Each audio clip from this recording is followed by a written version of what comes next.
Hey folks, look at this. What do you think I have here? That's not something I went out and bought. That's something I made. All right? Made this about a month ago.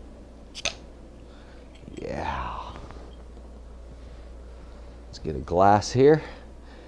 Everybody, come holiday season, should have a nice glass of cider. Now this, folks, this is a beautiful hard cider. Gorgeous, isn't that? Look at that color. Perfectly clear. Beautiful hard apple cider.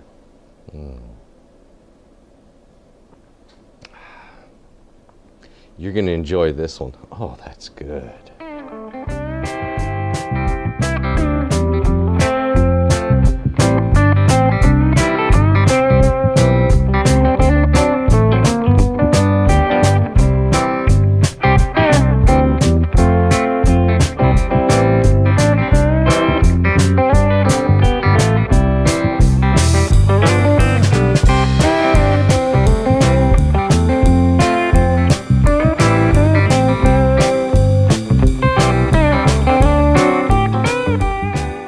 Howdy folks, welcome back to Texas Cooking Today.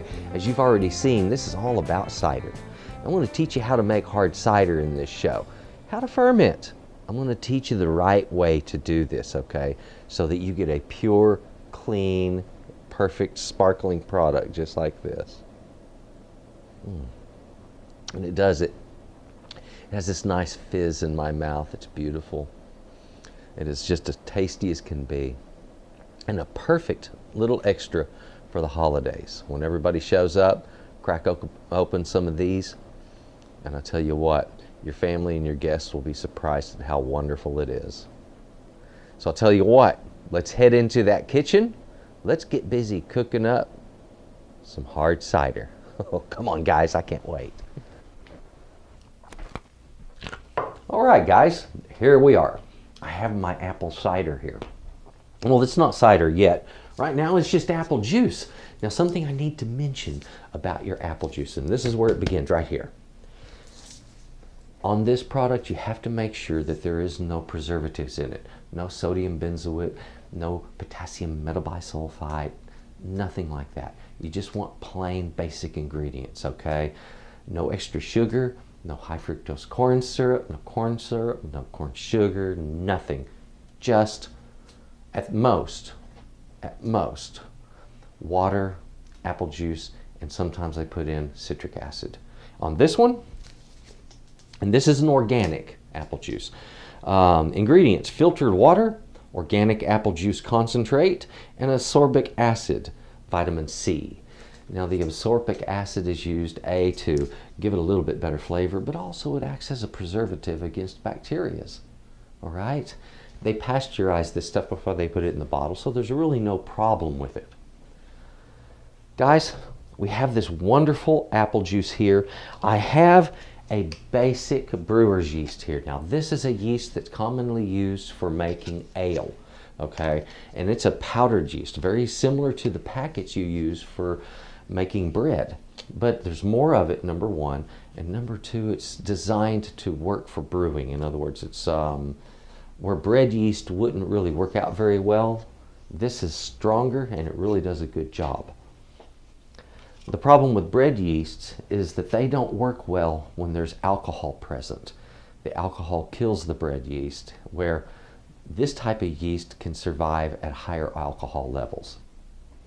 And of course, that's the idea. We're making cider here, right? Now, let's talk about the equipment. First of all, what are you going to make this stuff in? You're going to need a big jug. Couple of ways to go. Number one, the safe way. Big plastic carboys. These are 5-gallon carboys. They make these in 6, 7-gallon sizes also. So you can order those again online. Also the fermentation locks that are on top of these. Well guys, this is a very important piece. Okay, let me pull one out of this other jug. Well, we can use this one. The idea of a fermentation lock is we don't want air getting back down into our fermenter. So we put something like this on top of it. I fill this with water. there's a tube on the inside that connects down to the inside of the carboy. All right, so when this is water, not over the tube, but close to the top, I can then place this on the inside, which is a little cap that has some tiny holes at the bottom, as you can see there. When I place that over it, the carbon dioxide coming up through this has to push that cap up and then come down through the water, bubbling, and then escape. And there are some holes in this top cap that allow it to escape. Well, because of that, because there's constant pressure going on inside of that carboy being produced by the yeast, that carbon dioxide coming out will also help prevent any oxygen going in. The oxygen can't get past that water trap. And that's just the way it works, okay? Other than that, we want to make sure we have really sanitary equipment. One other thing I want to mention when it comes to these big bottles. This one is a glass carboy. Guys, these are dangerous. Very dangerous. Now I have a whole bunch of these, and hopefully someday I'm going to get every single one of them replaced with the plastic ones.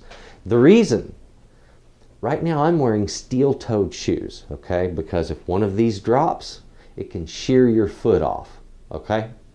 So you want something with protection if you're using the glass bottles, and be very careful about using these. There is special equipment that's designed to, like straps and holders, to lift and move and handle these safely. Consider that equipment if you're using the glass carboys. All right.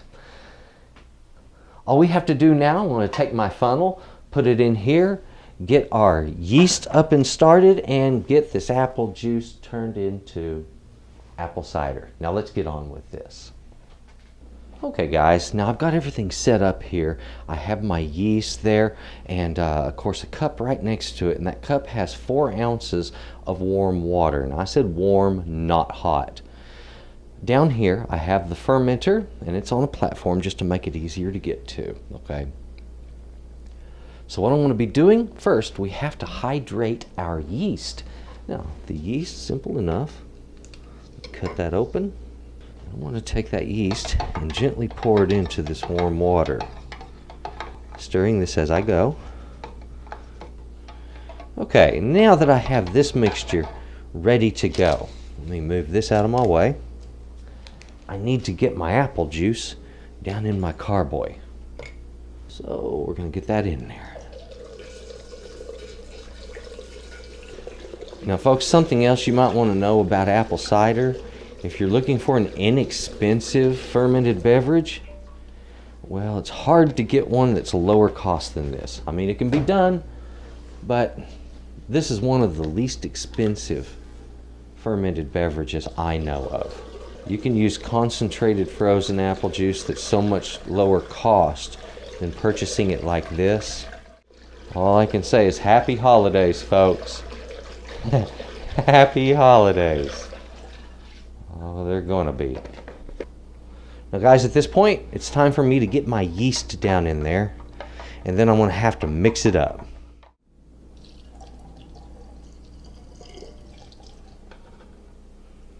Oh, look at that. Isn't that beautiful? Now guys, to get that yeast all mixed down in there, and you'll notice it's kind of floating on top, so what I need to do is I'm going to have to pick this up, and these guys are heavy.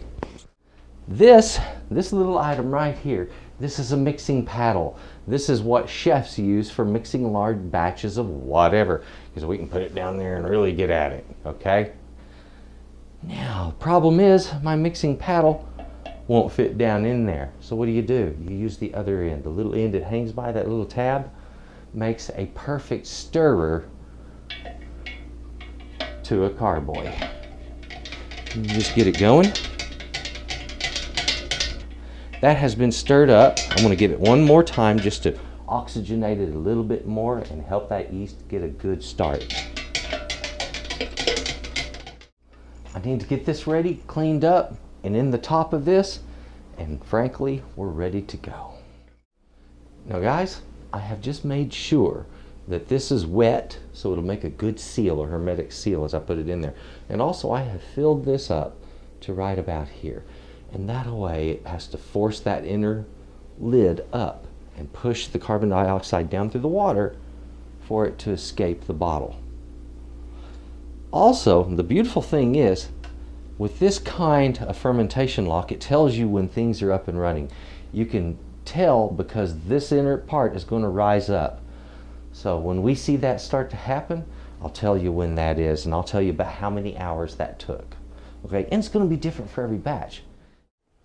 Okay guys, we have our tank of hard cider right here.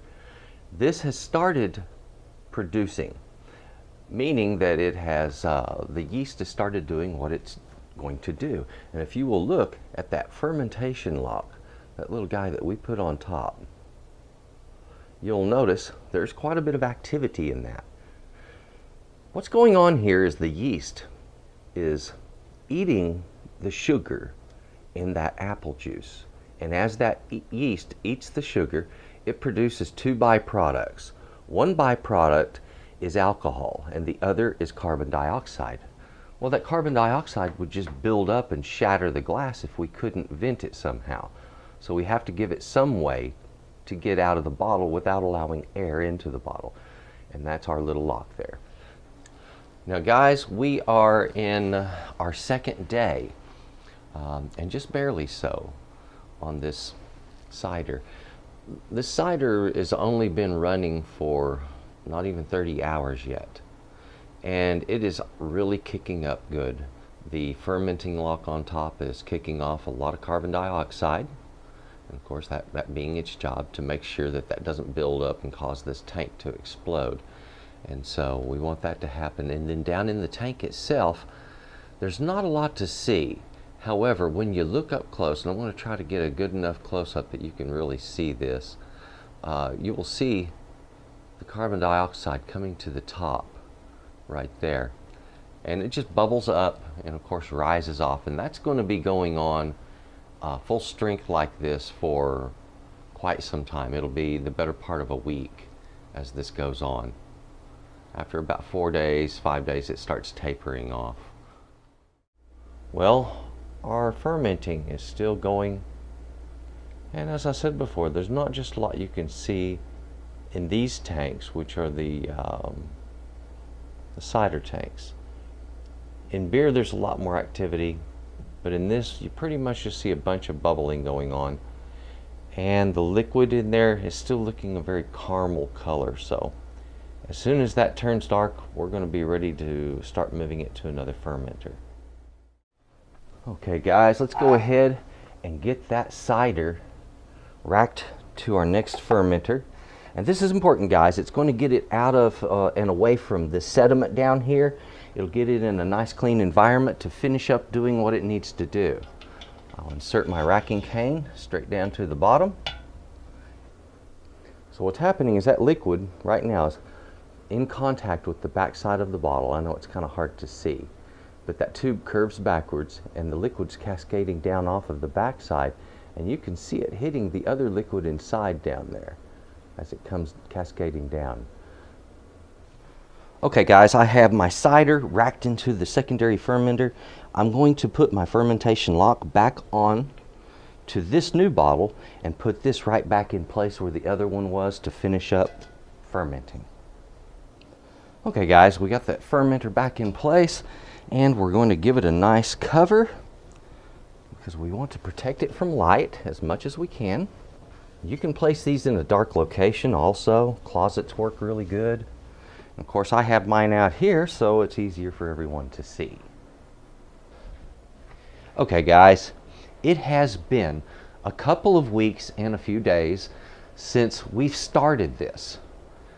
To start a siphon with one of these, first I'm going to go and fill it. I'm going to fill it with fresh water from the tap. Alright guys, siphon tube is filled. When you insert your racking cane, remember, plug that hose so nothing will come out, nothing will move. Have my pitcher ready.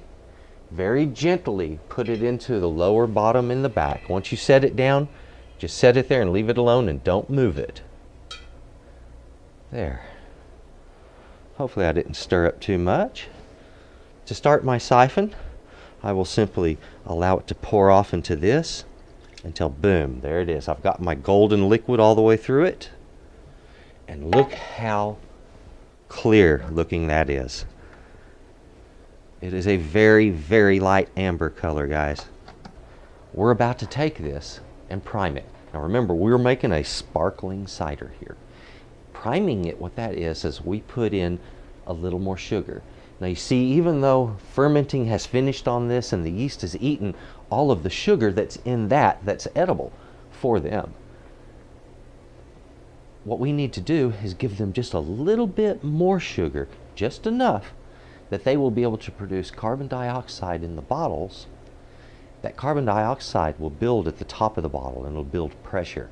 And after it pressurizes, slowly it pushes down into the beer, or in this case, cider, or anything else for that matter, like wine, making champagne, or I should say sparkling wine. It's the same thing, guys. The yeast is alive in there. It produces the pressure at the top. It pushes down into that liquid, and boom, next thing you know, you have a sparkling drink. Now here, look at this. We have this beautiful, beautiful amber liquid flowing through this. Now here you can see it cascading right off the side of my bucket and filling it up. Okay guys, to prime your cider, you're going to want to go ahead and heat some water. And I've got about 1.5 cups of water heating here. So you're going to want about 1 to 1.5 cups of water. I'm going to bring this to a boil. As soon as this comes to a boil, I'm going to pour this product right here down into it. Now this right here is 3/4 cup. And I mean absolute, definitely 3/4 cup of dextrose. Dextrose is corn sugar, guys, so you'll know. This is just fine ground commercial grade corn sugar, and it'll dissolve almost instantly in that water, and it makes a perfect primer for beer. So here we go. We have that boil going. I'm going to pour this corn sugar in and just stir it as it goes, and you watch. As soon as I get it in there, there we go. It is dissolved. I'm going to give it time to cool down, and it takes usually about 15 minutes to get 1.5 cups of water to come down to room temperature, or cool enough you can put your finger in it comfortably. Of course, you can always just grab the bottom of your pot. See there? If I can put that on my hand and not hurt it, it's cool enough to go down into my beverage. Now what I'm going to do, we're going to take that and very slowly, we're going to work it in. The thing about this is, guys, when you're stirring your primer down into beer, cider, or whatever it is that you're going to turn sparkling, you have to work it in. The thing of it is, I have a heavy liquid here and I have a light liquid down here, and if I don't force them together, they won't naturally go together. So I'm going to stir this, but I'm going to do it in such a way that I'm pulling up from the bottom this way. So I'm churning, and that will allow this liquid that I pour in very slowly. Take your time on it, just a little bit at a time. Turn that around. I'm going to put a lid on this, and I'm going to put my bucket over here where I like to do my dispensing. Now guys, before you get started dispensing your liquid, go ahead and make sure there's a towel down under here, okay? Because these things drip a little bit, they leak a little bit, and sometimes you just forget to shut the valve all the way and it leaks a little bit more. So go ahead, do yourself the favor, just get the towel down there now and dispense with any issues in coming moments. Okay, here I have left about 1.5 inch space between my cider and the top of this bottle, and this is essential, guys. If this is up here, it's going to be too close to the top and it won't carbonate, and if it's down here, it's going to be too much pressure build up and it could break your glass. It could cause it to explode. So you don't want that. You just want about halfway up that neck, about 1.5 inches down from the top is perfect for a really good carbonating effect. Okay, I want to fill a few of these. I want to show you how we cap them. Okay guys, I'm going to go ahead and get my sanitizing liquid onto these. And I call it sanitizing liquid because that's what we're using it for. And something I like to do is, I don't like to buy such a cheap vodka that I wouldn't drink it, because that way if I want a vodka drink, I've got something that it's at least palatable, but I'm not breaking the bank. And as a sanitizer, it's pretty darned inexpensive. So we put it on here. There's a magnet to hold it. Then I simply center it onto my bottle and pull down on my handles, just like that. Boom. It doesn't take a lot of pressure, guys. I usually just kind of twist the handles down and it pops it right on there. Very clean, quick, easy, and trouble-free.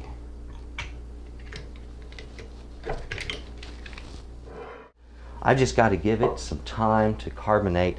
That'll take a few weeks, okay? Give it plenty of time, be patient. Give it a couple of weeks, at least 2. 4 is better. 8, fantastic. And then cold condition it for a week before you go ahead and try to drink it. Isn't that neat? That's all there is to making your cider. Well, there it is, folks. As you can see, it's not complicated. There's a lot of steps, but it's not difficult. Brewing is fun. Brewing is simple. And brewing saves money and gives you product that's way, way better. What I have here is something that is all of its original nutritional value. All of the vitamins are still there, okay? Actually, I've enhanced it slightly. When we put the yeast in there, it contributed to this having now B-complex vitamins, which the yeast is chock full of. So we've created a wonderful beverage for the holidays. It's calming, it's tasty, it's something that you can sip and enjoy that's not something you have all of the time. Man, I tell you.